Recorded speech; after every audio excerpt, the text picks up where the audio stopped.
이스라엘이 가나안 땅을 정복하다가 아이성에서 그만 아간의 죄 때문에 실패했습니다. 그것을 다시 다 정리한 이후에 다시금 이제 아이성을 점령하고자 하는 바로 그런 순간입니다.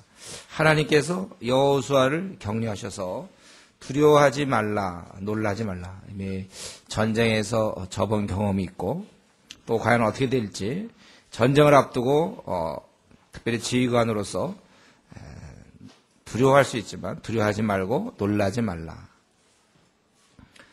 그리고 왜 그러냐면 내가 그 아이 왕과 그의 백성과 그의 성읍과 그의 땅을 다 내 손에 넘겨주었으니.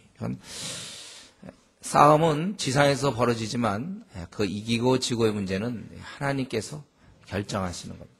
하나님께서 그렇게 하시니까 너 그럼 두려워하지 말라. 내 손에 붙이겠다. 그리고 네가 여리고성처럼 행하되 그러니까 모든 걸 다 불태워야 되지만 그렇지만 특별히 그 탈취한 물건과 가축은 스스로 취해라. 이제 그 여리고성 처음에 성으로서 하나님께 바쳐졌으면 됐고 그 다음부터는 사실 가축 같은 거 이것은 사실 뭐 그 가축의 양이 뭐 죄졌습니까? 소가 죄를 졌을까요? 그래 이제 처음에 여리고성은 하나의 이런 죄악된 것에 대한 상징으로 그걸 다 하나님께 드리는 의미에서 다 멸망시켰지만 이제부터는 너희가 그것을 서라. 그리고 이 싸움에서 너희가 복병할 것을 성뒤에 복병할 것을 명하였습니다. 그래서 하나님께 이렇게 명하시고 그 3절부터 29절까지는 결국 여호수아가 그것을 시행한 것에 불과합니다. 그래서 하나님 말씀 따라 용사 3만 명을 뽑아서 밤에 보내며 4절에 그들을 준비시켰습니다. 매복시켰고 그래서 너희들이 할 일은 뭐냐면 백성이 공격하고 그리고 우리가 지는 것처럼 도망할 테니까 그러면 6절에 아이성 사람들이 나와서 우리를 추격할 것이고 그래서 성을 버리고 나올 때 너희가 매복한 곳에 나와서 7절에 성읍을 점령하라. 그리고 그 성을 다 부셔라. 불을 질러라. 또 그리고 이제 매복하는 것은 9절에 있는 것처럼 아이 서쪽 베델과 아이 사이에 매복하고 있어라. 그래서 아침이 되어서 여호수아가 일찍 점호하고 그리고 사람들을 또 매복하고서 그리고 나서 어땠습니까? 그리고 실제로 싸움이 시작되죠. 그래서 그들에게 들어가서 14절에 싸우러 나갔지만 복병 있는지 모르고 15절에 이제 거짓으로 저들이 지는 척 패한 척하여 광야길로 도망하며 16절 성읍에 있는 모든 백성이 그들을 추격하려고 모여 여호수아를 추격하여 유인함을 받아 아이성읍을 멀리 떠나니 17절에 보니까 다 성문을 열어놓고 추격했다고 그랬습니다. 도망 중에 18절에 이제 드디어 여호수아가 하나님께서 여호수아에게 이르되 내 손에 잡은 단창을 들어 아이를 가리키라. 바로 그것을 기회로 바로 그것을 신호로 해서 내가 이제 주겠다. 단창을 잡아서 아이를 가리키라. 그냥 단지 가리키는 것만이 아니에요. 계속 그렇게 하고 있는 거예요. 그게 왜냐하면 26절에 아이 주민들을 진멸하기 위하여 바치기까지 여호수아가 단창을 잡아든 손을 거두지 아니했다. 그래서 결국은 이제 이렇게 그 순간에 19절에 그가 가리키니 복병들이 일어나서 성읍을 점령했고 아이 사람들은 20절에 자기들이 돌아본 즉 성읍의 연기가 하늘에 닿은 것이 보이니 이 길로도 갈 수 없고 저 길로 도망할 수 없게 되어서 결국은 그들이 다 이제 멸망당하고 복병들이 22절에 다 나와서 저들을 쳐부셨다. 그리고 아이 왕은 결국은 이제 사로잡게 되죠. 23절에 그래서 사로잡아서 그에 대해서 원래 이 저주 거기 29절에 보면 아이 왕의 저물 때까지 나무에 달았다가 29절 이렇게 되어 있죠. 저주를 의미하는 거예요. 이렇게 죄악을 범한 그 당시 이 아이 성은 너무나 타락한 성이었고 하나님의 멸망을 받아야 되는데 특별히 거기에 지도자인 왕은 그만큼 더 심한 이제 벌을 받게 되는 거예요. 그래서 그들이 죽게 되는 것입니다. 그래서 이 싸움에서 이제 이기게 되는데 이때 보면 이 싸움에 이렇게 이기게 될 때 보면 그 마치 모세가 그 아말렉에서 우리 출애굽기 17장 보면 손을 든즉 잠깐 볼까요? 출애굽기 17장 17장 10절에 보면 출애굽기 17장 여호수아가 모세의 말대로 행하여 아말렉과 싸우고 모세와 아론은 홀은 산꼭대에 올라가서 모세가 손을 들면 이스라엘이 이기고 또 손을 내리면 아말렉이 이기게 되니까. 그래서 어떻게 했습니까? 모세의 팔이 자꾸 내려오려고 그러니까 아론과 훌이 한 사람 이쪽 한 사람 저쪽에서 손을 붙들어 올려서 해가 지도록 내려오지 아니해서 결국 그때 아말렉 백성을 쳐서 무찔렀는데 바로 똑같이 이번에도 또 여호수아가 단창을 잡아 든 손을 거두지 아니하였고 26절에 그렇게 얘기하고 있습니다. 이 싸움은 지금 29절까지 평범한 싸움 같지만 이 싸움에서는 지금 여호수아가 단창을 든 손을 내리지 아니했다.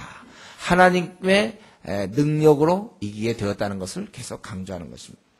자, 우리는 여기서 1절부터 29절까지 이 싸움에서 우리가 참 생각해 볼 수 있는 것은 얼마 전에 졌는데 어떻게 이길 수 있겠는가? 이미 심리적으로도 한번 그들한테 패하고 나면 다시 그렇게 싸울 용기가 없는데 이들은 어떻게 이길 수 있었는가? 물론 군사 수가 많아진 건 사실이에요.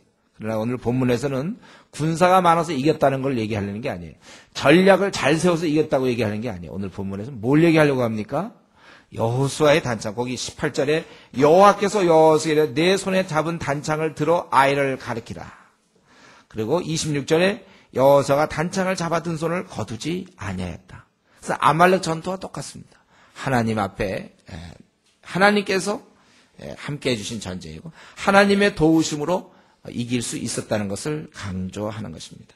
이 싸움을 이겼던 이유는 하나님이 함께 하시기 때문에. 근데 여러분, 이건 우리가 지금 이 시대도 마찬가지죠. 아주 그 단순한 진리인데 하나님이 함께하는 자의 삶은 빛나고 열매를 맺을 수밖에 없고 하나님께서 함께해 주시면 우리 실패하지 않아요. 승리할 수 있습니다. 그러니까 하나님께서 함께하는 자는 승리한다. 이거는 정상적인 거 아닙니까? 하나님이 함께하는 자는 이기는 거예요. 하나님의 도움이 없는 자, 그래서 교만한 자는 패망의 선봉. 교만하는 자는 패망할 수밖에 없다는 것입니다. 원래 이기게 되어 있습니다. 하나님이 함께해 주시면 이기게 되어 있는 거예요. 여러분 믿습니까 이걸? 아침이지만 잘 생각해 보세요. 여러분. 하나님이 함께해 주시면 이긴다. 그렇기 때문에 우리가 주님의 뜻대로 움직이는 자는 반드시 승리하는 것입니다. 이기게 되어 있어요. 주님의. 그래서 여러분이 지금 하나님과 동행한다면 이렇게 앞날을 너무 걱정하지 마세요. 앞날 같은 걱정할 거 없어요. 하나님 편에 여러분이 붙어 있다면 주 안에서의 수고는 헛되지 않은 거예요. 그건 반드시 열매를 맺는 것입니다. 지금 힘들어도 낙심하지 마십시오. 하나님께 우리가 붙어 있는 것만 맞다면, 하나님이 기뻐하는 것만 맞다면 우리는 승리할 수 있어요. 상황은 안 좋을 수 있죠. 그러나 하나님이 함께 하시면 되는 것입니다. 반면에 이제 하나님과 함께 하지 않을 때, 하나님과 함께 하지 않는 사람들은요, 여러분, 내가 하나님과 함께 하는 것 같지 않다. 그러면 사실은, 걱정을 하셔야 돼요. 어떻게 자기 앞날을, 잘 될 거라고 생각합니까? 하나님이 함께 해줘야만 돼요. 하나님이 함께 하지 않을 때, 그 무엇을 우리가, 뭘 이룬다 해도 그건 이루는 게 아니에요. 꿈에 이루는 겁니다. 내가 아무리 뭐 PhD다. 가서 외국 가서 내가 학위를 얻었다. 하나님이 함께 하지 아니한 PhD. 그 두려울 거 없어요. 그럼 그런 사람이 하나님이 함께 하지 아니할 때 어떤 의미가 있습니까? 무슨 승리가 있어요? 그 삶 속에. 그러나 만약에 하나님이 함께 한다면 우리는 두려워하지 않는다는 거예요. 이런 면에서 과연 나에게도 이렇게 단창을 든 손, 끝까지 하나님 나에게 함께 한다는 그것, 하나님의 능력이 임하는 통로, 그것이 나에게 있는가? 즉 하나님과 내가 동행하며, 그것은 우리에게 기도 생활이죠. 우리가 매일 끊임없이 하나님과 교제하고 그래서 우리가 늘 하나님 앞에 기도하는 거예요. 그것은 뭘 내가 기도하는 사람이라는 건 뭘 의미해요? 내 힘이 아니라 하나님의 힘으로 제가 세상을 살아갑니다는 고백이에요. 그런 자는 승리하는 것입니다. 여러분 문제 없는 사람은 없어요. 우리에게 차이는 있을 수 있어요. 어떤 사람은 6가지 있는 사람이 있고 어떤 5가지 있고 어떤 3가지 있는 사람이 있어요. 또 어떤 사람은 좀 문제가 큰 사람이 있고 작은 문제가 있어요. 예를 들면 결혼이라든가 좀 큰 문제죠. 무슨 고시를 본다든가 좀 큰 문제고 작은 문제라면 오늘 친구를 만나는데 입고 갈 옷이 마땅치 않다든가 좀 작은 문제죠. 이런 거는. 큰 문제, 작은 문제가 있어요. 그러나 누구나 다 나름대로 문제는 있기 마련이에요. 또 재정적인 좀 어려움의 문제도 있을 수 있을 거예요. 그러나 우리가 알아야 될 것은 우리가 기도한다면 기도하는 자는 승리할 수 있어요. 그리고 우리가 싸움은 계속되기 때문에 이 싸움이 끝날 때까지 여호수아는 단창을 잡았어요. 우리가 주님 만나 천국 도성에 이를 때까지, 천국문에 이를 때까지는 여러분이 기도의 그 끈을 우리 심장이 계속 띄워줘야 되잖아요. 우리 엔진, 우리 안에 심장이 멈춰주면 어떻게 되나요?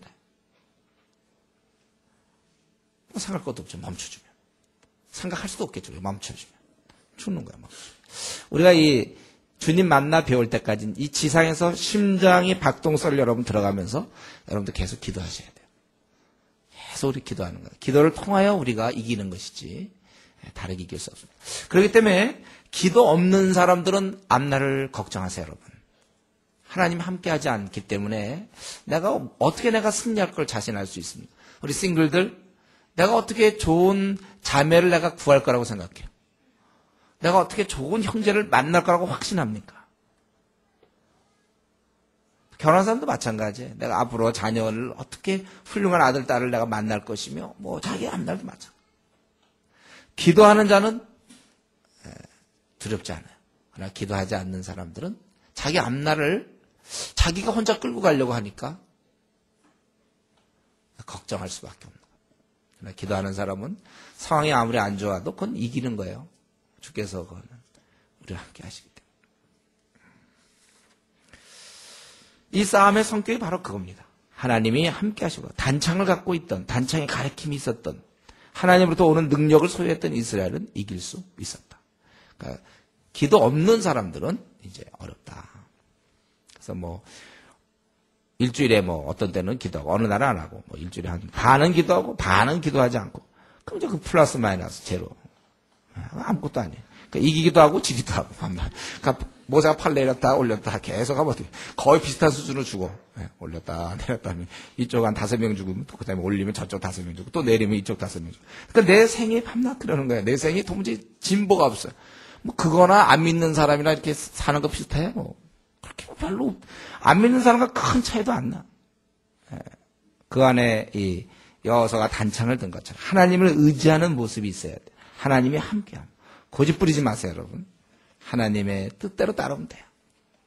그리고 이제 30절부터 35절까지 에발산에서의 언약이 있습니다. 30절부터 35절까지.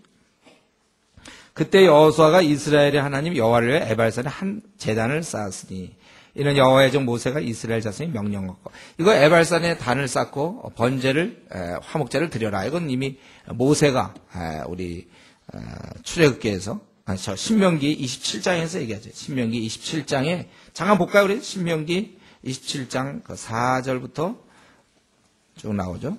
신명기 27장 4절.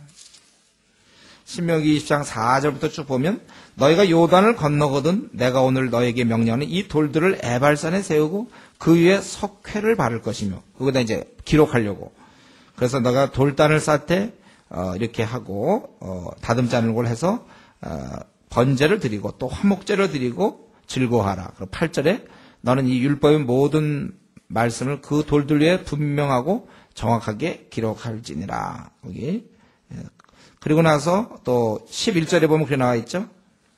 11절 12절에 보면 너희가 또 요단을 건넌 이후에 시므온 레위 유다 이삭을 요사 베냐민 그것은 백성을 축복하기 위해서 그림심산에 서야 되고 그 다음에 13절 루벤 갓 아셀 스불론 단 납달리는 저주하기 위해서 에발산에 서고 또 얘기하기를 이제 이렇게 말씀을 그 다음에 쭉 반포해라. 이스라엘 백성이 듣고 결단할 수 있도록. 순종할 것인지 불순종할 수 있을 건지 결정하고 6개 지파 이쪽에 서고 이쪽에 서서 반반씩 서가지고 순종과 불순종에 대해서 이렇게 얘기하라. 레위 사람들이 이렇게 하라고 그렇게 얘기 나와 있습니다. 그래서 이걸 지금 들어가서 실천한 거예요. 그래서 거기에 화목제를 드렸으며 또 돌에 기록했고 이 32절에 보면 그리고 어땠습니까? 33절에 절반은 그리심산에 절반은 에반산에 섰으니 이스라엘을 반반 나눈 거예요. 반반 나눠서 이는 전에 여호와의 종 모세가 이스라엘 백성에 축복하라고 명령대로 합니다. 그에 이어서 율법에 기록된 모든 것대로 축복과 저주하는 율법의 모든 말씀을 낭독하였으니 듣지 않은 자가 없었다. 35절에 이렇게. 그래서 모세가 이미 명한 대로 너가 가나안 땅에 들어가면 돈을 쌓고 달을 쌓고 번주 화목제를 드리고 말씀을 기록하고 말씀을 낭독하라 이렇게 했어요.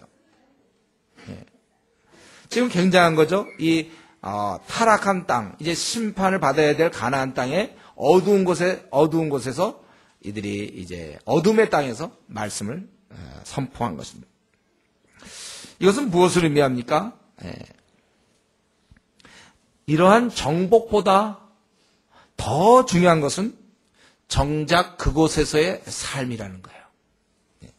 백성답게 하나님 나라 백성답게 사는 것입니다. 삶의 터전이 될 땅에서 삶의 형태가 될 하나님 말씀을 반포하는 것은 매우 중요한 것입니다. 하나님의 관심은 거기 있어요. 하나님 나라의 백성의 삶이 어떻게 돼야 될지. 이 가나안 땅에 들어간 것도 왜 그렇습니까? 저들에게 물론 가나안 땅을 하나님께서 심판하시기 위해서 이스라엘 민족을 보내서 다 멸하는 물론 그런 의미가 있어요. 그러나 동시에 저들이 들어가서 이제는 하나님의 그 영광을 드러내고 이방 사람들과 달리 하나님의 법대로 사는 모습을 보여줘야 되는 거예요.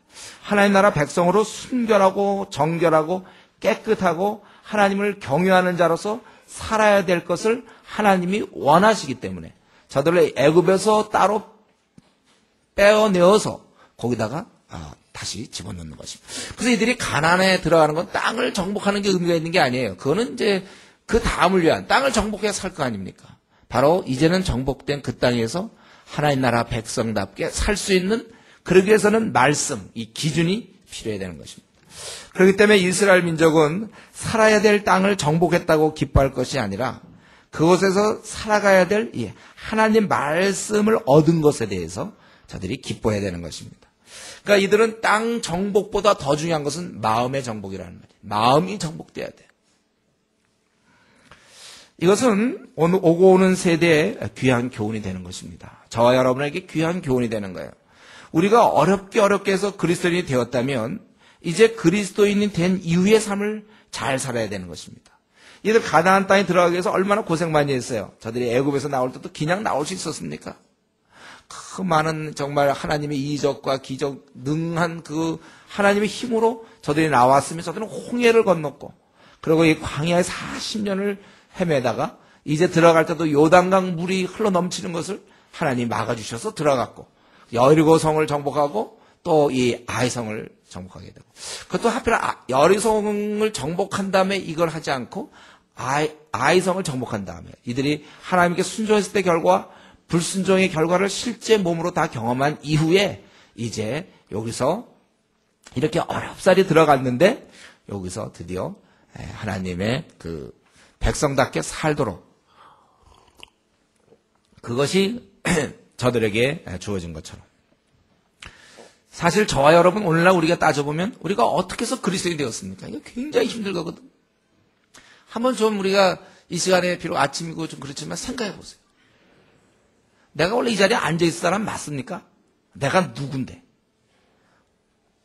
또 내 주위에 그리스도인하고 나도 생활도 되게 안 좋은데 어떤 그 틈바구니 어디 틈새가 있다고 내가 그걸 빠져나와서 내가 이 자리에 앉아있는 겁니까?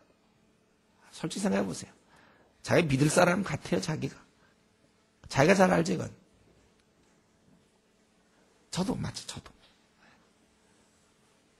원래 믿을 사람들이 우리가 아닌데, 사실 하나님의 그런 은혜 가운데, 성경에는 뭐예요?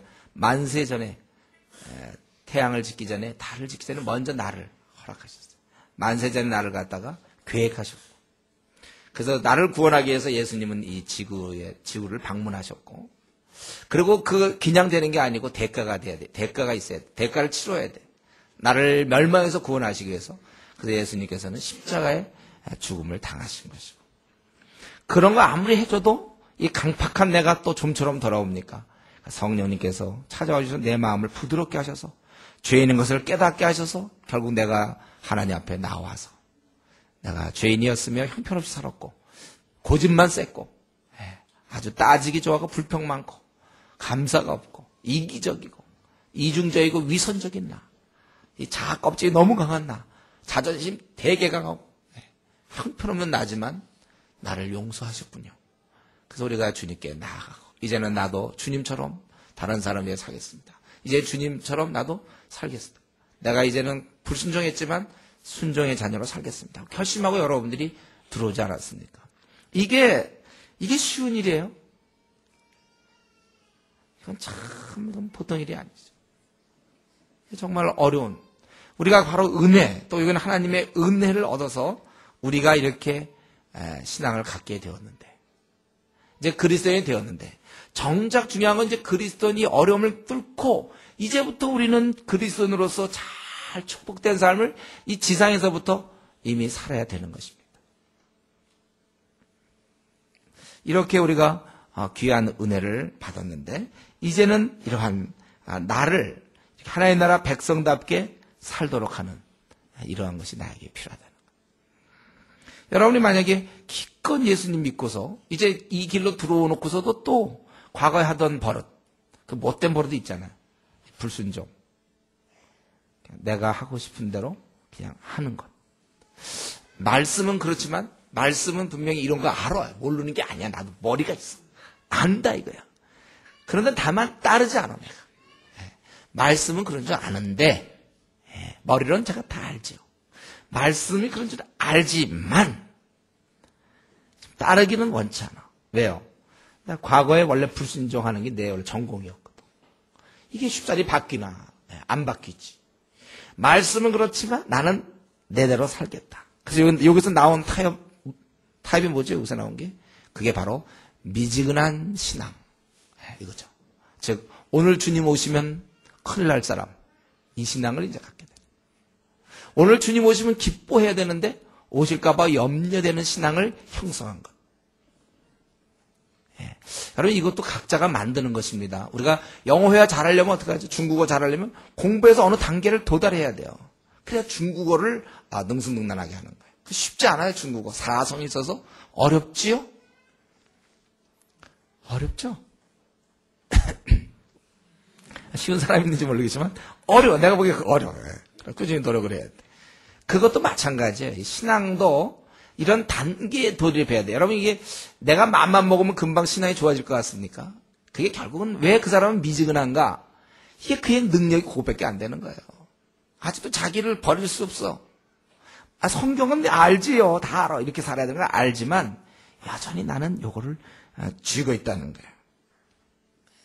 그래서 타협물이 미지근한 신앙, 오늘날 얘기하는 노미널 크리스천, 썬데이 크리스천들, 주일에만 반짝, 그리고 6일간 잠수, 주일에만 또 반짝 나갔다가 또 잠수하고, 세상 친구들이 볼 때 똑같고, 그런 사람도 근데 자기가 하나님 말씀 이런데 자기가 이렇게 못 사는 거에 대해서 자기가 순종하지 않고 지내는 거에 대해서 자기도 사실은 별로 행복해하지 않아요. 행복할 리가 없죠. 여러분 부부간에 밤낮 싸우면 그래서 막 냉전 상태라든가 하면 그때 딱 집에 들어갔을 때 아내 얼굴 보거나 남편 얼굴 보면은 그게 편하겠습니까? 막 마음이 열리면서 막 대화가 될까요? 그 풀기 전에는 안 된다고요. 이미 자기가 이런 상태, 하나님께 자기가 순종하지 않는 상태는 하나님과의 싸움이에요. 우리 부부간에 그걸 배워야 돼. 부부간에 이거 싸움했을 때 어땠어요? 결혼 안 한 분이 많죠? 네. 친구들과 이렇게 했을 때 그 불편함 똑같아. 하나님 앞에 불편한 거예요. 부담스러워요. 자꾸 하나님 생각하면. 이 상태. 근데 이 상태에서는 빨리 이게 해결되기 전까지는 진정한 자유가 없는 거예요. 이게 해결돼야 참 좋은 거예요. 언제든지 마음 편하지 않아. 이것만 해결되면 참 좋은데. 자기가 이거 순종만 하면 오늘 주님 오셔도 좋죠. 그러니까 정서가 굉장히 좋고, 이거 말 안 들으면요, 이거 오래 가면요, 자아상이 아주 안 좋아요. 늘 죄책감에 사로잡히고. 차라리 안 믿는 사람들이야 뭐 담대하죠. 그들은요. 하나님이 어디 있습니까? 담대하게 지낼 수 있어요. 자아상도 좋아요. 자기는 굉장히 성실한 사람이라고 생각해요. 그러나 신앙을 갖고는 있어. 머릿속에 하나님 계시며 뜻대로 순종해야 되는 거 알면 자기가 순종하지 않고 미지근하게 신앙생활하면 이 정서에도 안 좋아요. 이거는요. 놀지도 못해 제대로. 놀려면 확실하게 한껏 그냥 타락하려면 마음껏 타락해야 되는데 이건 할 수 없이 덜 타락할 수밖에 없거든. 왜냐하면 늘 이게 있으니까. 죄책감에 시달리고 정서에도 안 좋아요. 그래서 삶이니까 재미가 없어요. 여러분 양복 입고 예를 들면 양복 입고 바닷가를 거닐다고 생각을 해요. 그때 물이 혹시 언제 올지 모르니까 좀 구두 잘 신고 물에 또 물이 들어갈까 봐 운동화 같은 거 있죠. 신고서 만약 바닷가 양복을 입고 운동화 신고 한번 바닷가 이렇게 걸은다고 생각해요. 물 묻을까 그러잖아요. 그러나 수영복을 입고 걸으면 어떻게 될까요? 괜찮아. 만약 수영장 같은 데 가서 수영복 입으면 물 튈 거 하나도 걱정하지 않아요. 근데 양복 입고 수영장 이런 경우 별로 없죠. 예를 들면 그럼 물 튈까봐 걱정하잖아요. 아니 참 이게 딱 그냥 수영복에 제가 그거 한번 한번 들었죠 그때. 몇 번 들었나요? 처음 온 사람에서 한 번만 더 할게. 제가 그때 우리 태국팀 갔을 때 우리 그 나무를 이렇게 대나무를 엮어서 뗏목 같은 걸 만들어서 그거 타고 이제 2시간 흘러 내려가는 거예요. 무지 재밌어요 그거. 되게 재밌어요. 물속 쑥 들어갔다 나왔다 부딪히면 또 다 떨어지기도 하고 또 옆에 지나가는 이제 그거 막 싸움도 하고 이제 물 퍼붓고 막 집어넣고 막 이러거든. 그건 이제 2시간 지나면 물 하다 50 적게 돼 있어요. 근데 나는 그때 참 어리석게도 그걸 안 젖어보려고. 그래서 이게 앉으면 이게 물이 찰랑찰랑 하다가 들어오다 나가다 들어오나. 그러니까 항상 이렇게 앉는 거 있죠, 이렇게 앉아가지고 그거 이거 젖지 않아 보려고. 결국 나중에 2시간 지나고 다 젖었어요, 젖기는.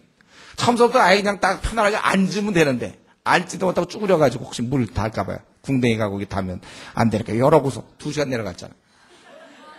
그때 그냥 딱 젖으면 편하지. 지금 되게 재밌게 지낼 뻔 했는데. 서로 물장구하고 막 서로 막 이랬거든요. 근데 그거 튈까봐. 이거 바지 젖을까봐. 2시간 내려가면서. 그거 괜히 탄 것 같아, 그때 생각. 이미 젖은 사람은요, 괜찮아. 또 물 해봐요. 또 이미 젖은 사람은 괜찮아요. 더 해봐요. 젖은데 더 젖는 거 있으면 젖으면 됐죠, 그냥. 쭉 젖었으면 또 와도 괜찮아, 물이. 신앙 세계가 약간 그렇습니다, 여러분. 자기가 하나님 뜻은 아는데, 말 되게 안 듣고 그냥 비지거나 있으면 이건 정세도 안 좋다고 그랬죠? 힘들어요, 이건. 근데 한번 딱 마음을 열고, 주님께 내가 순종하며 뭐 신앙생활 잘 해보겠다고 딱 마음을 먹으면, 그때부터 편안해지는 거예요. 그때부터는 참 좋은 거예요. 그래서 주님 오셔도 돼요.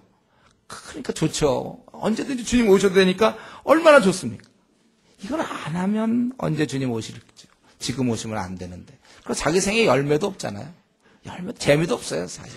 뭘 한들 재밌겠습니까? 주님과 사이가 안 좋은데, 그럼 뭘 하면 재밌을까요? 주님과 사이 안 좋은 상태에서. 그래, 우리가 주님을 그렇게 섬기면 됩니까? 자기도 알죠? 자기를 위해 목숨을 버리신, 나 때문에 상처를 받으시고, 나 때문에 채찍질 당한 그분을 내가 이런 식으로 대해도 되는 거예요? 그렇게 의리가 없어도 됩니까, 내가? 항상, 그러니까 미지근한 상태를 종식시키기 전까지는 계속해서 삶에 재미도 없어. 하나님 없이 그건 무슨 의미가 있습니까? 우리는 이런 면에서 그리스도인이 되었다면 이제 이걸 누려야 돼. 이걸 자꾸 의무로 생각하지 말고, 그러니까 제가 그 뗏목 같은 거 탔을 때 그게 의무입니까? 그게 재밌으라고 탄 건데. 돈 내고 탄 거거든요, 그거.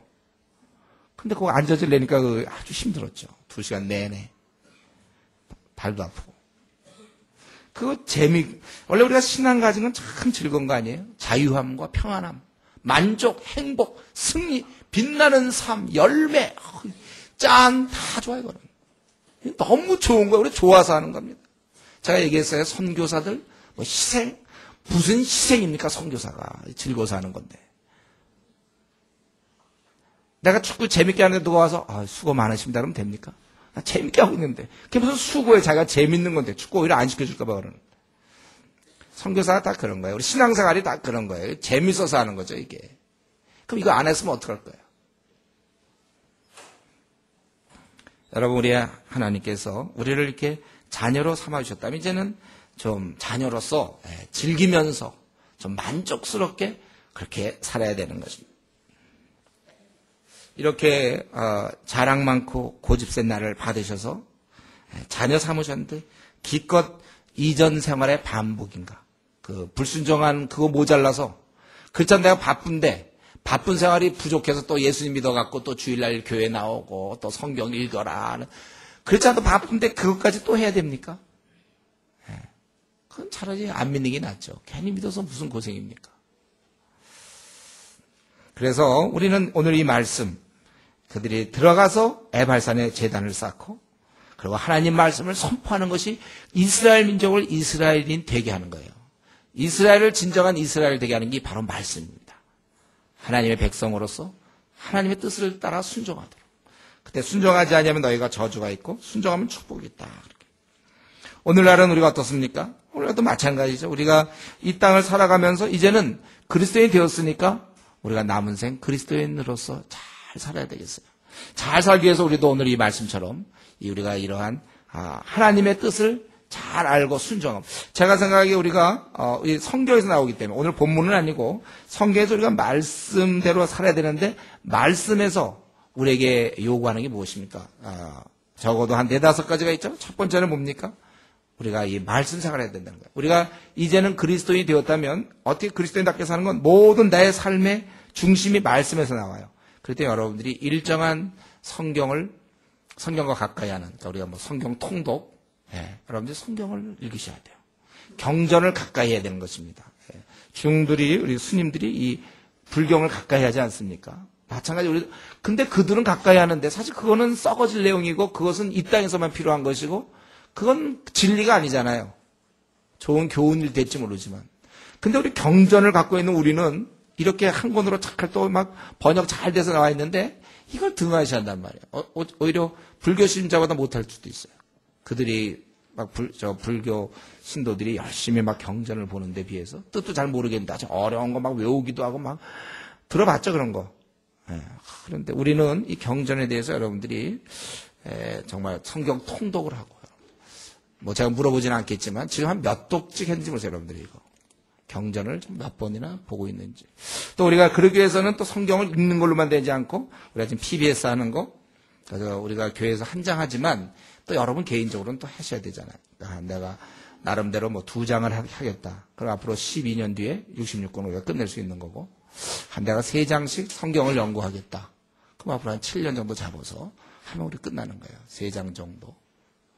자기가 나름대로 목표를 정해서 해야 돼요. 우리는 참 이런 면에서 어떤 사람은 애기 키워놓고 이제 할 거 없으니까 뭐 좀 해볼까. 왜 할 게 없습니까? 지금 이거 그런 사람들 묻고 싶어요. 성경 몇 권 연구했는지, 전도 몇 명 구원했는지. 할 게 얼마나 많은데 이렇게 할 게 없다고 그러는지 몰라요. 그래서 우리가 제대로 우리가 그리스도인을 살기 위해서는 말씀을 중심으로 하고, 또 이 말씀에서 지금 우리에게 가르치는 거 오늘 본문에 안 나오는 거지만은 기도할 것을 얘기하죠, 성경은. 그래서 이 말씀이 보통 우리가 양식이라 그러면 그다음 우리에게는 호흡이 필요하다. 기도생. 우리 심장이 박동하는 동안, 우리가 늘 살아있는 동안 숨 쉬어야 되고, 심장은 박동해, 이렇게 심장이 뛰어줘야 되는 것처럼 내가 살아 숨 쉬는 동안 항상 기도해야 된다는 거예요. 기도. 그래서 제가 한번 얘기했죠. 우리 기도가 막히면 사람이 죽는 거라고 그랬잖아요. 그래서 그래, 기도가 막히면 영적으로 죽는 거예요, 여러분. 영혼이 죽는 거예요. 그래서 우리는 말씀이 양식이라면 기도는 우리의 호흡이 돼요. 그래서 우리가 하루에 최소한 1시간씩은 하나님 앞에 기도해야 돼요. 하나님께 기도해야 돼요. 제가 그냥 기도합시다 그러면 누가 한 3분 해놓고도 기도했다고 생각하는 사람이 있어서 그래요. 밥 먹읍시다 그러면 한 숟갈 먹고 밥 먹었다고 얘기하면 곤란하잖아요. 충분한, 최소한도 1시간 정도 우리가 기도해야 돼요. 그러니까 말씀도 우리가 봐야 되고, 기도 생활해야 되고, 또 뭐가 있습니까? 내가 말씀 기도해서 내가 움직이기 시작한다면, 이제 운동이 필요하다면, 우리가 밥을 잘 먹고, 우리 육신과 비슷해요. 우리 육신 이렇게 하고 숨 쉬고 그러면 운동을 해서 근육을 강화시켜야죠. 운동 안 하면 사람이 약해지는 거예요. 내 신앙을 활성화하고, 내 영적인 운동이 무엇입니까? 그게 바로 전도 선교예요. 다른 사람을 돌보고 다른 사람을 전도하고 이러면서 내가 운동력이 생기는 거예요. 그래서 이렇게 해본 사람과 안 해본 사람이 얼마나 차이 나는지 몰라요. 영혼을 많이 구해본 사람과 영혼을 구해보지 않은 사람과 대화해보면 많이 차이나요. 성경은 우리에게 그것을 많이 요구하는 거예요. 다른 사람에게 복음을 증거하고 영혼을 주님께 이끌고, 그래서 우리가 전도하고 선교하고, 그리고 이런 가운데 우리의 자라남이 뭡니까? 이 자라나는 것이 바로 다른 사람을 양육할 때 우리가 자라나요. 다른 사람 돌볼 때 성도 간에 서로 친교하고 또 어린 자를 돌보고 양육할 때 우리가 자라나게 돼 있는 거예요. 그래서 어떤 데 보면 수레바퀴로 이렇게 설명하잖아요. 4개의 필이 있어가지고 말씀, 기도, 전도, 친교, 양육 이런 식으로 4가지. 이게 우리의 기본이에요. 이렇게 그래서 여러분들이 사실 이게 남을 돌볼 때 우리 신앙이 많이 자랍니다. 제가 보니까 우리 누구 대학교에 들어가서 1학년들 말이죠. 과외하면서 비로소 영문법이 정리되는 사람이 있어요. 가르치면서. 그런 사람들이 있죠. 남을 가르치면 정리가 돼요. 지금 우리 원톤 내용 같은 거 여러분 남을 가르쳐 보세요. 자기가 정리가 잘 되죠. 진리가. 가르쳐야 돼요. 이게 오늘 들은 말씀을 갖다가 하다못해 여러분 집에 가서 혹시 믿는 집안에 예를 들면 나이 드신 할머니가 있든지 누가 있어. 한번 설명해 주세요. 자기가 굉장히, 동생이 있으면 동생을 갖다 설명해 주면 자기가 굉장히 자기 것이 되는 거예요.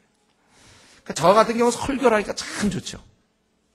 제가 혹시 깨달은 걸 또 가르치니까 더 제끼게 되는 거예요. 가르치면서 제끼게 돼요. 여러분들께서 이 어린 자를 돌볼 수 있어야 되니까. 지금 교회 나온 지 얼마 안 돼서 그렇지. 이제 빨리 되면 여러분들이 다 조장이 돼야 돼요. 다 조장. 그래서 조장이 돼서 가르쳐 봐야 되는 거예요. 어떤 사람은 조장이 부담스럽습니다. 이러네. 그거는 참, 얘기하기가 너무 시간이 많이 걸려. 그게 어째서 부담이 되죠. 그게 참 자기에게 그런 유익이 얼마나 그 유익이 되는데. 영적으로 좀 이거 좀 깨어 있어야 되겠어요. 그러니까 우리가 말씀 보고, 기도하고, 또, 운동할 수 있는 전도 선교, 그리고 친교. 이 남을 돌봐주고, 믿는 자와 이렇게 교제하고, 친교하고, 돌봐주는 거. 이런 4가지. 여러분, 이런 지금 4가지 한번 점검해 보세요. 자기가 그러면, 이제 신앙인으로서 제대로 신앙생활을 때 한번 잘 자기 자신을 점검해 보세요. 성경은 어떻게 하고 있죠, 여러분? 솔직하게 이 시간, 누가 안 봐요. 누가 옆 사람 좀 쳐다보면서 어떻게 하고 있냐 이런 게 아니라, 성경은 자기 지금 얼마나 몇 번이나 자기 교회 다닌 자기가 몇 년 다녔는지 모르겠지만 그것에 비추어서 성경을 한 몇 독이나 했나요? 요즘 한 얼마큼씩 보고 있는지 모르겠어요. 또 PBS 성경 지금 몇 권 끝났을까요? 한번 자기가 성경을 생각하고, 기도. 자기 골방은 요즘 어떻게 거미줄이 쳐져 있습니까? 아니면 활성화되고 있습니까? 내 심장이 뛰다 그다음에 좀 쉬었다가 뛰고 이러면 안 되잖아요. 내가 늘 기도. 그래서 점검해 보세요. 그 다음에 내가 전도는, 과연 내가 예수 믿어갖고 좀, 1년에 한 몇 명씩 구원해서 지금 몇 명쯤 내가 전도했습니까? 또 다른 사람을 양육해야 되는데 그런 건 좀 어떤, 혹시 이거 있잖아요. 이거 체크해 봤는데 제가 얘기할 때마다 다 별로 신통치 않은 사람이 있어요. 그러면 신앙이 신통치 않은 거예요. 요거 신통치 않으면 신앙이 신통치 않은 거죠. 이 사람이 이제 놀랍게도 자기를 들여다보니까 거의 다 안 맞습니까? 놀랄 일이 아니에요, 그게. 자기가 지금 자고 있다는 거야, 그게 바로. 그렇게 하면 안 돼요, 여러분. 왜 우리가 신앙이라면 이제 이렇게 어렵게 신앙이 됐으면 거기에 따른, 이걸 우리가 마땅히 해야 되잖아요. 자기가 미국을 갔다. 자기 영어를 위해서 갔다. 영국을 가든 미국을. 그럼 갔다 그러면 거기만 딱 놔두면 됩니까? 자기가 랭귀지 스쿨을 다니든지 아니면 누구랑 만나 자꾸 이제부터 해야지 되는 거죠. 기껏 공들여서 이제 모든 걸 다 또 집도 어려운데 그냥 정말 여행비 비행기가 마련해서 미국 땅에 딱 갔다. 입 딱 한마디 안 하고 가만히 있으면서 거기서 한 3년 있다 오면 저절로 영어가 됩니까? 얘기를 해야죠.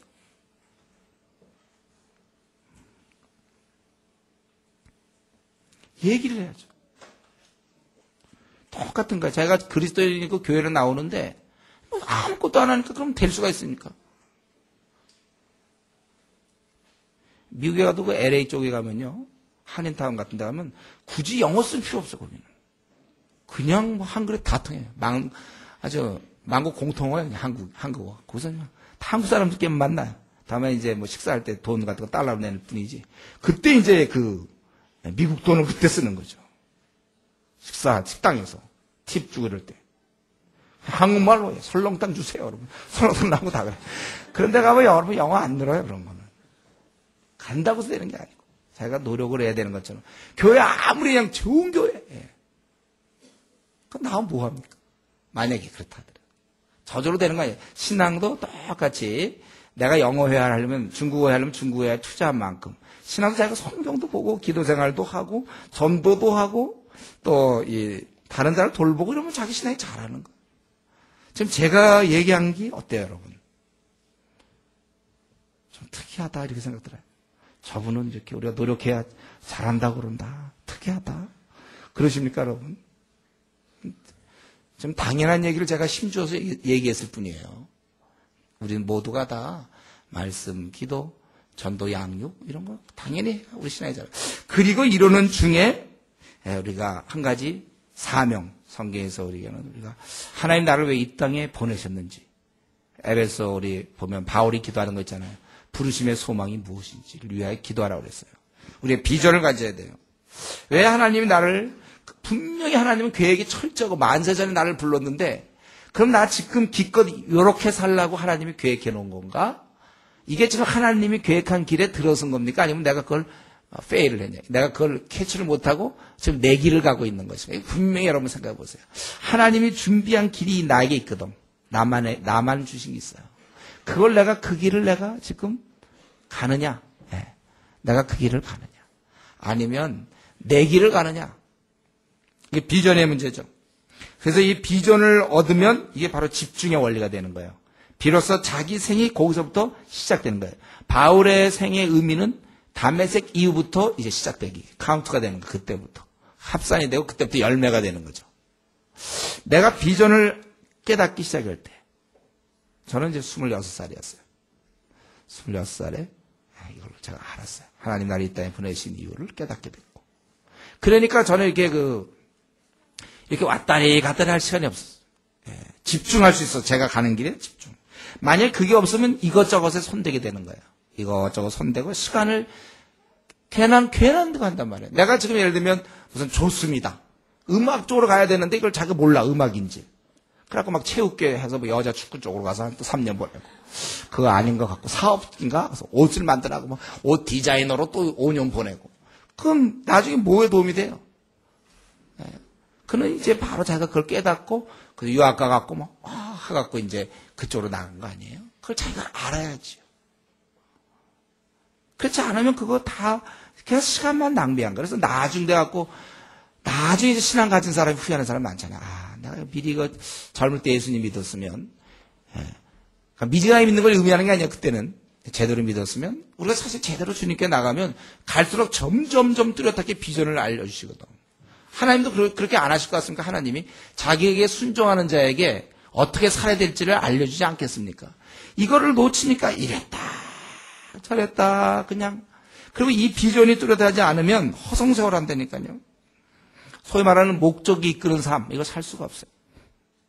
그러니까 이 비전이 없으면 앞날을 어떻게 살아야 될지를 모르는 거예요. 그리고 여기 결혼 안 한 사람들, 우리 싱글들이 많은데 언제쯤 내가 이성 교제할지를 몰라요. 자기 비전이 없으니까 그냥 아무 때나 그냥 좋은 형제 나타나면 사귀려고 그러고 좋은 자매 만나면 그냥 사귀려고 그러죠. 왜냐하면 비전이 없기 때문에. 비전이 있는 사람은 내가 언제쯤 결혼하겠다 이런 계획이 있어요. 내가 언제쯤 이성교제를 시작하겠다. 다 계획이 있어요. 그리고 누구랑 결혼할지도 보여줘요. 자기 비전이 있을 때 어떤 형제랑 결혼할지. 이게 없으니까 그냥 매력적인 형제만 나타나면 좋다는 거죠. 또 이쁜 자매만 나타나면 좋다는 거예요, 형제들. 그게 아니에요. 이 비전이 없는 사람은, 그러니까 비전이 없다는 건 뭐냐면 여러분 그냥 눈 감고 걸어 다닌다고 생각해 보세요. 비전이 뚜렷해야지. 다 있어야 돼요. 비전이 있어야 방향이 잡히는 거예요. 저는 이게 항상 차를 제가 운전할 때, 제가 이 운전면허 딸 때도 고생 많이 했다고 그랬죠. 딴 이후도 고생했어요. 길을 제가 잘 못 찾아요. 길을 이상하게 잘 못 찾겠어요, 저는. 그래서 이런 고생을 하는데 만약에 누가 길을 아는 사람이 옆에 타주면 얼마나 고마운지 몰라요. 어디 절로 가. 그거 없으면 고생해요. 시간이 없어서 이제 제가 자세히 얘기 못하겠는데 하여튼 고생 많이 했어요. 최근에도 고생 많이 했어요. 그거 알면 좋게 갈 수가 있는데 자기 갈 길을 모르면 빙빙 돌고 또 헤매고 이러는 거예요. 여러분 비전이 있을 때는 비전이라는 것은 집중이 되고 방향이 되는 거예요. 내 남은 생은 어떻게 소모하겠다. 내가 언제쯤 내가 중국을 갈 것이고 아니면 내가 언제쯤 미국을 갈 것이고 언제쯤 내가 유학을 갈든지 언제쯤 내가 PhD를 할지 아니면 안 할지 고시를 할지 안 할지 명확하게 하나님의 음성 들어야 돼요. 여러분 다 이거다. 그래서 딱 붙잡고 살아야지. 그렇지 않으면 아까 조수미가 뭐 축구선수로서의 3년 뽑아주도 않았겠지만 예를 들면 자기 그거 되려고 후보로 받아 물 떠주면 3년 또 저쪽 가서 또 5년 옷 재단한다고 밤에 그건 안 돼. 그리고 나중에 그 얼마나 빨리 됐으면 잘 써먹을 수 있는 걸 늦게 써먹으면 얼마나 손해입니까? 하나님이 여러분에게 주신 길 늦게 찾을수록 그만큼 손해인 줄 아세요. 빨리들 찾으세요. 이거 없으면 비전 없으면 이제 보통 남들이 가는 길 뭐죠? 고시 패스하는 거. 요즘은 이제 의사 교사 되는 거. 또 PhD 되는 거. 이거죠. 비전 없는 사람은 이런 것밖에 못 돼요. 비전 있는 사람은 그가 뭐가 되든 큰 문제 없어요. 방향을 딱 정해서 쫙 밀고 나가. 그렇게 살아야죠. 후회가 없다니까요. 오늘 생을 맞춰. 비전대로 가는 사람들은요. 오늘 생을 맞춰도 후회 없어요. 비전 없는 사람이 이제 고시 빨리 돼서 내가 고시 돼서 한번 뭐 판사 검사 돼서 좀 누려야 되는데 고시 공부하다 만약 주님 오신다든가. 그럼 억울할지 모르지만 비전 있는 사람은 괜찮아요. 준비하든지 와도 괜찮은 거예요. 그건 행복한 거예요. 여러분 이 그리스도인이 되었다면은 이제 그리스도인답게 사는 것. 이게 오늘 이 말씀입니다. 에발산에 한 제단을 쌓고 말씀을 반포하는 것. 한 번밖에 없는 생을 여러분 실패하지 마세요. 신앙에 실패하는 건 다 실패하는 것입니다. 신앙이 미지근해 갖고는 삶도 미지근해요. 빛날 수 없어요. 우리의 생의 기본에는 신앙이 깔려 있는 것입니다. 우리가 아무리 뭘 하더라도 건강이 먼저 아니에요? 건강 이러면 다 이렇다고 그러잖아요. 건강이 있어야 공부도 하고 여행도 가고 유학도 가지. 건강이 이뤄놓은 채 다 걸걸대면서 무슨 유학을 계획을 세울 수 있습니까? 여행 그거 됩니까? 이렇게 배낭여행이 됩니까? 자, 건강 다 잃었는데. 제대로 움직이도 못하는데. 건강을 잃으면 다 잃어버리는 것처럼 여러분 영적인 이런 신앙이 제대로 안 되고 미지근하면 그 삶은 그냥 뿌연 거예요. 그러니까 그런 사람은 자기 앞날이 이렇게 확신이 없어요. 앞날에 자신도 없고. 그냥 세상 사람 따라가게 되는 거예요. 세상 사람과 비슷하게 살아요. 비전이 없기 때문에. 비전이 있는 사람들은 그러니까 모세 같은 경우가 그랬잖아요. 바로궁의 그런 모든 보화라든가 이런 재물보다도 그가 광야에서의 그런 삶. 비전 있는 사람들은요, 이 메이커 안 입어도 창피하지 않아요. 저기 딱 뜻이 있는 이상은. 가난해도 창피할 하나도 없어요. 시험에 떨어져도 괜찮아요. 자기의 목표를 딱 하나님 앞에서. 여러분, 우리의 영적 건강. 언제쯤 나는 내 건강을 이제 회복할 수 있을까요? 우리 중고등학교 청년 시절에 청소년기에 방황하던 애들이 나이 좀 먹으면서 이제 자기 자리 찾는 것처럼. 이제 내 영적 건강도 회복할 때가 되지 않았겠습니까? 내 영적 건강의 회복을 위해서. 이제 나도 이제 어느 정도 자리를 잡아서 다른 사람을 도울 만큼 내가 다 건강, 속히 안정되는 오늘 이 말씀에 비추어서 우리의 남은 생이 정말 내가 하나님 나라 어떻게 해서 얻은 이 귀한 특권. 우리 여름에 한 말씀만 더 한다면 반기문 장관이 정말 유엔 사무총장이었다. 이거 어떻게 해서 얻은 건데 사무총장 돼갖고 그러면 일 안 하고 가만히 꽤나 부리고 있으면 되겠습니까? 아마 누구라도 되는 순간 그런 생각 할걸요. 내가 이제 한번 세계 평화를 위해서 기여해보겠다. 이런 좀 그런 마음이 있잖아요. 그런 자리 줬으면 열심히 할 마음이 있는 것처럼. 여러분이 그리스도인에 가서 이 시대를 움직일 수 있는 능력의 통로가 되는 것이고 하나님의 참 그래서 여러분 생은 승리하게 돼 있는데 한 번 얻은 거 가볍게 보지 마세요. 그저 주일 예배 한번 오는 거 정도로 이걸 떼올려. 사무총장이 그래 어쩌다가 회의 있으면 한 번 정도 참여하는 거고 도무지 다른 나라도 분쟁도 방문 안 하고 그냥 가만히 집에만 있으면 그 얼마나 그 좋은 기회를 썩힐까. 좀 지금 자신이 자기에게 지금 좋은 기회를 썩히고 있다니까. 잘하는 것 같죠?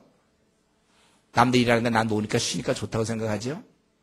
그러나 그건 어리석은 결정입니다. 여러분이 사실 그 사람 유엔 사무총장 된 것보다 더한 걸 얻은 거예요. 여러분들은 하늘나라의 대사로서 이 귀한 거 얻었는데 놓치지 말고 정말 제 말을 믿으세요. 정말 이 성경에 있는 거죠. 이 말 믿고 여러분 한번 생을 좀 멋지게 한번 살 수 있기를 바랍니다. 우리 이 시간 한번 같이 기도하겠습니다. 이 시간 통성으로 기도할 때 내가 가나안 땅에 들어왔지만 말씀 없이 방황하는 거 아닌지, 어렵게 들어온 이 기독교인 신앙인이 되었는데 난 신앙인답게 사는가, 우리 자신을 들여다보고, 하나님이 함께 하시는 자는 승리할 수밖에 없는데 내가 지금 하나님과 동행하는지 순종하는 길을 가는지 한번 자신을 돌아보세요. 기도하겠습니다.